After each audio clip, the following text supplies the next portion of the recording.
24 ঘন্টার মধ্যে ডিজি বদল। রাজ্য পুলিশের নয়া ডিজির দায়িত্বে সঞ্জয় মুখোপাধ্যায়। বিবেক সহায়ের বদলে এবার দায়িত্ব পেলেন সঞ্জয় মুখোপাধ্যায়। দায়িত্ব দিল নির্বাচন কমিশন। মাত্র একদিনের দায়িত্বে ছিলেন বিবেক সহায়।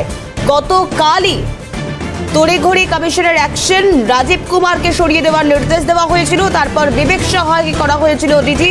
রাজ্য পুলিশের 24 ঘন্টার মধ্যে ফের ডিজি বদল হয়ে গিয়েছে রাজ্য পুলিশের। এবার দায়িত্বে সঞ্জয় মুখোপাধ্যায়। আরো বিস্তারিত জানবো খালিদ জামাল আমাদের প্রতিনিধি রয়েছেন ওদের সঙ্গে টেলিফোন লাইনে। খালিদ, এই এত কম সময়ের মধ্যে ফের ডিজি বদলের সিদ্ধান্ত কেন?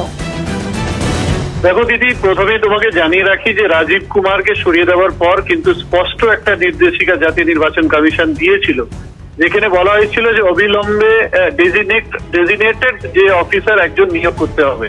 এই ডেজিগনেটেড অফিসার হিসাবে কিন্তু গতকাল বিবেক সহায়কে নিয়োগ করা হয়েছিল এবং অন্তর্বর্তী দায়িত্ব কিন্তু তাকে দেওয়া হয়েছিল।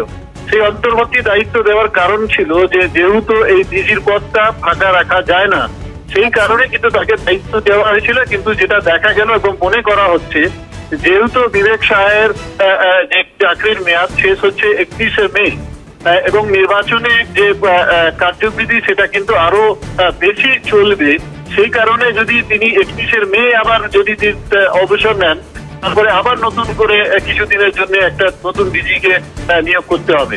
সেই বিষয়কে মাথায় রেখে কিন্তু জাতীয় নির্বাচন কমিশন যে সিদ্ধান্ত নিয়েছে যে 3 জনের প্যানেলের নাম ছিল, যার মধ্যে সঞ্জয় মুখার্জিও প্যানেলের নাম ছিল, সেই সঞ্জয় মুখার্জিকে কিন্তু একেবারে চূড়ান্ত ভাবে তাকে ডিজি করা হলো। তার কারণ তিনি সবচেয়ে যে সিনিয়র বিবেক সহায়ের পরে কিন্তু তার যে পদ বলা যেতে পারে বা দীর্ঘদিনের তিনি কাজ করে এসেছেন তিনি সঞ্জয় মুখার্জি, সেই কারণে সঞ্জয় মুখার্জিকে দায়িত্ব দেওয়া হলো এবং আজকে কিন্তু বিকেল 5টার সময় বিবেক সহায়ের হাত থেকে সেই দায়িত্বটা নিয়ে নেবেন সঞ্জয় মুখার্জি। বেশ, খালিদ আমাদের সঙ্গে থাকো, কারণ এরই পাশাপাশি আরো বেশ কয়েকটি খবরের দিকে আমাদের এই মুহূর্তে নজর রাখতে হবে, যার আপডেটও আমি খালিদার থেকে নেওয়ার চেষ্টা করব।